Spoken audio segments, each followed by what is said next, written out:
Hello everyone, welcome back to my channel. Today I'm going to film the mid-year book freakout tag, which is probably the only tag that I ever do because it's just so iconic. It's a booktube tradition, everybody does it. And I did do it in 2020, I tried doing it in 2021, but I couldn't because I was on vacation. I did the 2022 one, and now we're in 2023. So without further ado, let's get into the first question, which is, what is your favorite book that you've read so far this year? And I have two answers for this. My brain wants me to say Babel by R.F. Kuang. I read this in the beginning of the year. It was the first book I read. Everyone and their mother, I feel like, has read Babel at this point. But in case you haven't yet, and don't worry, there's still time. You're not behind for not reading Babel yet. Babel is about this boy named Robin, who is from China, and his family dies from a plague. So he's basically an orphan now. And this very rich old white dude from England takes him under his wing and brings him to England. And he raises him until he's 18. And then when he's 18, he sends him off to Oxford to study translation in Babel, which is where all the people who study translation study in. And there's a magic system that has to do with languages that is very, very interesting, and the way it's used in the book is very smart, especially towards the end. But people go into this book thinking it's going to be a very fantastical, magical fantasy book, and it's not that. This book, in my opinion, is more trying to be a historical fiction with some fantasy, and then also a political novel talking about colonialism, imperialism, racism, performative allyship, because there are some white people in this book that think they're being allies to their friends and their co-workers, but in fact they're not. And it's very, very interesting to see what kind of situations they're in and what they say and what they decide to do. It's amazing. It's like a history book that is a fantasy, which is all I could ever dream of. But this is like the big brain book. This is like the intelligent one. R.F. Kuang is a genius. And then my heart thinks that my favorite book is The Very Nice Box, which is a contemporary novel. And it's about this character called Ava, and she works in a company that makes a lot of things like furniture and just like devices. She's like an engineer, and she builds boxes that store things, and she's currently working on The Very Nice Box, which you don't really know what it's like and what does it do, but it doesn't matter. And it's a very queer book. It's a very bisexual book. This is my bisexual Bible, because Ava is bisexual. And the way bisexuality is talked about in this book is amazing, and it's the type of bisexuality that is relatable to me, because there's a wide range of bisexual people out there, but this book talks about the kind of bisexual that I find relatable. And there's this guy who comes into this company, and he is her new boss, and things start happening from there. And I'm not gonna spoil anything. Please go into it blind. It's so much fun. It's everything I could have ever asked for. It's very Sally Rooney-esque. Please read it. Please read it. It's amazing. So yeah, this is like the one I gush about. Like, oh my god, The Very Nice Box is so much fun. The next question is, what is your favorite sequel of the year? And I've only read one sequel that's technically part 2 of a 2-part graphic novel. And that graphic novel is Mouse. Mouse part 1 and part 2, in my head, are just like one book together, but the way I read them from the library was separated, but I know it's also printed as just one book. So this is a very interesting work of art / graphic novel that has won a lot of awards. Everybody that reads graphic novels, I feel like, has read it, but basically the author has decided to portray Jewish people as mice and the Nazis as cats, and also other like nationalities as well. Like French people are rabbits, and then Americans are dogs. It's very, very interesting. I think also Polish people are pigs. it doesn't matter what kind of animals. But basically, it tells the story of his dad who went through World War II trying to hide from the Nazis. And it's a very touching story, especially since it's real. It actually happened. And you read all the terrible, terrible things that happened to him, and then you have the realization, like, wait, this is actually real. This actually happened. So that was very fun. Well, not fun. It was like informative and intellectually stimulating. Yeah, my brother read this for school, and because it was already at home, I just picked it up and read it, and I'm very glad I did, because now I know a lot more about history. The third question is, what is the book that was released this year that you haven't read yet but want to?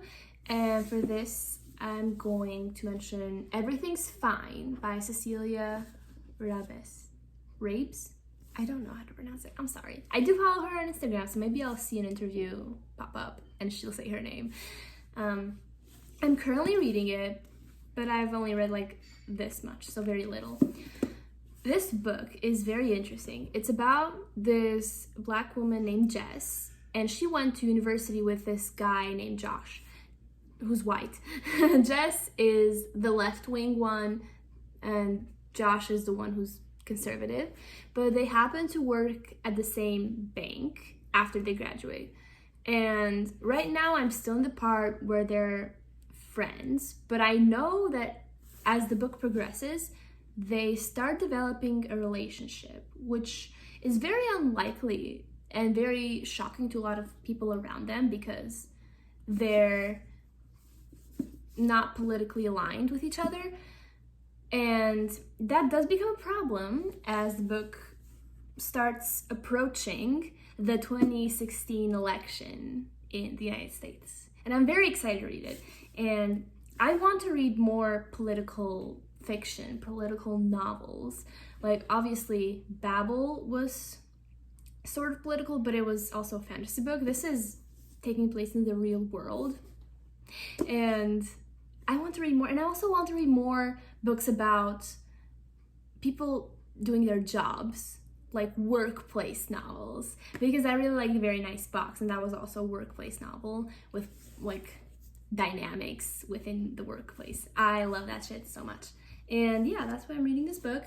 And it's talking about a lot of interesting topics as well that make you think, like affirmative action, which we got the bad news about it just like a day ago. Like, really, guys? The fourth question is, what is an anticipated release that hasn't come out yet, but it will in the second half of the year, and do you want to read it? And I tried thinking about this, and I don't really have one. All the books I wanted to come out, they have already come out. Except for one book that I don't know if it's gonna come out this year. It's basically Heartstopper Volume 5.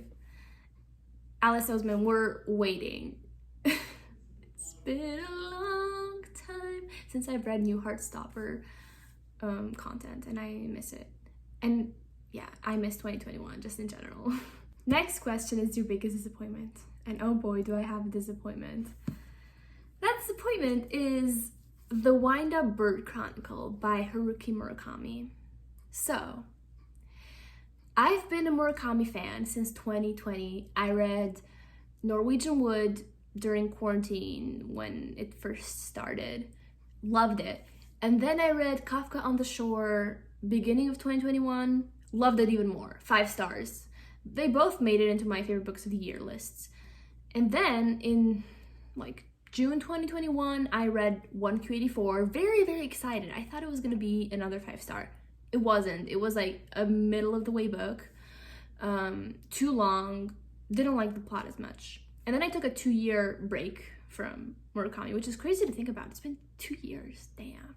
But I finally picked up my 4th Murakami novel, which is The Wind-Up Bird Chronicle. And I also heard about this one, that it's a masterpiece, it's his best work, and I disagree. I didn't like this at all. I wanted to DNF it. It was also too long. But this one, like, I think what I like about Murakami books is, like, for example, in Kafka on the Shore, there's a lot of traveling in that book. There's a lot of going to other places. And this one just takes place in one place, for most of it. And it's very boring. It starts off okay. Like, I was interested in the beginning, but nothing really happens. And the things that happen do not compel me. And I kind of lost it around the 400-page mark, where two characters, one of them called Cinnamon, one of them I forgot what it's called. When those characters get introduced, that's where I completely lost interest, and I was just skimming at that point, trying to finish it. And by the end, nothing really extraordinary happened. It was bad. And I do want to read more Murakami, because I do love two of his books, and maybe I'll start reading him chronologically and reading maybe his shorter work and more realistic one, because, well, this is magical realism, but honestly, it was not the kind of magical realism that makes you impressed or interested to read more. So yeah, I am so sad, but at least I finished this big chunky boy. And biggest surprise, this is also, again, the very nice box. I did not expect to love this as much, and especially since it added so much joy during the time I was reading the book. Like, I was very, very happy to just like sit down and read, and I never do that anymore. I get bored very easily and get overstimulated by other things around me. But this book, I think reading the last 40% just in a day, because I couldn't put it down. Next question is favorite author, and for this, I have to say R.F. Kuang, because her craft is very masterful. The way she writes and the intent with what she writes is just stunning. Never seen before. So I really want to read Yellowface that just came out, and I will probably read it this summer. And I really hope it's another 5-star amazing favorite of the year. Next question is your newest fictional crush. And once again, I've been watching you guys on your tags saying, oh, I don't get crushes on but characters, blah, blah, blah. And remember what I said last year, it's not about who you crush on, it's about who you think you're the most compatible with. It's that easy. And to me, that person is Wes from Old Enough by Haley Jacobson. So this is a book that actually just came out. It's about this girl named Savannah. She's bisexual, she's in college, she is discovering herself, and she's also dealing with her traumatic past and a friendship breakup. But her love interest in the book is Wes, who is a non-binary trans mask character, and they're amazing. They're studying sociology, and they're so smart and brilliant and beautiful and everything you could have ever asked for. And if I were to have a relationship with someone, I would definitely choose Wes. New favorite character, well, technically this also could count as a crush, but I think they're stronger as a character than as a crush, and that person is Jess from Stone Butch Blues. Jess goes through so much in this book. It's like, if you like A Little Life, read Stone Butch Blues. It's like the lesbian version of A Little Life. But yeah, oh my god, it was brutal to read some of the scenes, especially towards the beginning of the book, and yet they still keep going. Don't give up. That's amazing. And I wish everyone was like Jess.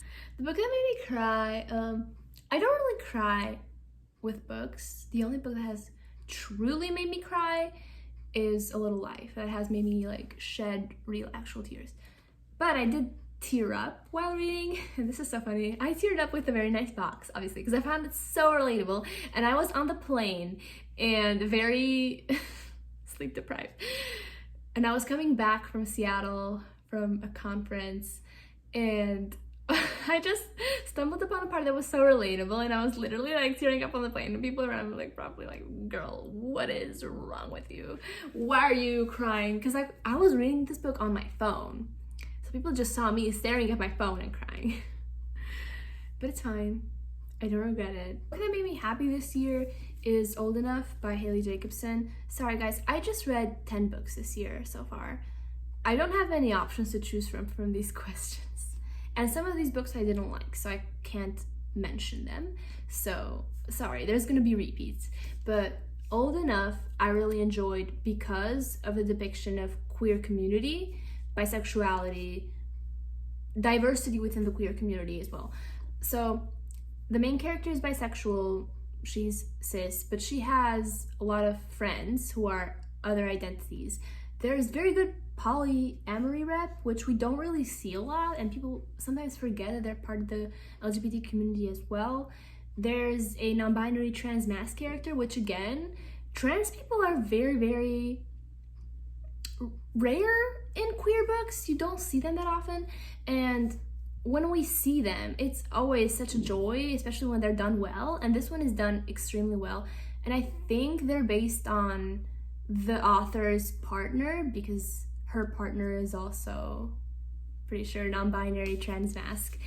There's just amazing rep overall, and very, very good depiction of bisexuality also, because a lot of people think being bisexual is like just that, acknowledging that you're bisexual and then just dating a cis straight man in the end anyway, which sure, it happens for a lot of us, but it's really important to show a person's queerness outside of their romantic interest. You know what I mean? Like, when she discovers she's bisexual, she seeks out queer content. She seeks out queer friends. She seeks out queer community. And that's something I have done myself that I found it very relatable. And I feel like straight people don't understand that being queer, it's not just who you fuck. And I'm very glad that this book cleared the waters for that, because it's so much more than who you fuck. It's who you hang out with. It's what ideals and morals you uphold. It's what content you consume. And it's basically who you are and not just who you fuck. And I loved it. It's so good. Please read it. It's not as fun to read as The Very Nice Box, but it has better queer community representation, because The Very Nice Box has a bisexual main character, but then there's just only one other gay character on the background that's a side character, and that's it. And there's some like dating that happens, but like whatever. This book talks a lot about queer community, and that's very important too. The most beautiful book I bought is A Connecticut Yankee in King Arthur's Court by Mark Twain. This is the oldest, and I mean it, the oldest book on my TBR ever that I still haven't read. And when I went to a bookshop a while ago, a month ago now, oh yeah, it's exactly 1 month ago, yeah, I found this actually towards the end. I was almost going to leave, and it's a very stunning edition that's very old but very beautiful, and I found it for very cheap. I found it for $12. And look at the end pages, and it has illustrations. It's beautiful. But if you didn't know what it's about, oh, it also has a ribbon. I've actually never checked it before. It has a ribbon. Beautiful. If you didn't know what this book is about, wait, I can still show it to you. It's about this guy who accidentally travels into the King Arthur era, and his goal is to boss the town in 3 days or 3 months, but I'm not sure. I haven't read the book. I know that there's like a 3, but I don't know if it's days or months. He wants to boss the town because he's from the future. He's smarter than everyone there. He can totally do it, right? We don't know. We have to read the book and find out. Apparently it's amazing. And the last question is, what is a book you still need to read by the end of the year?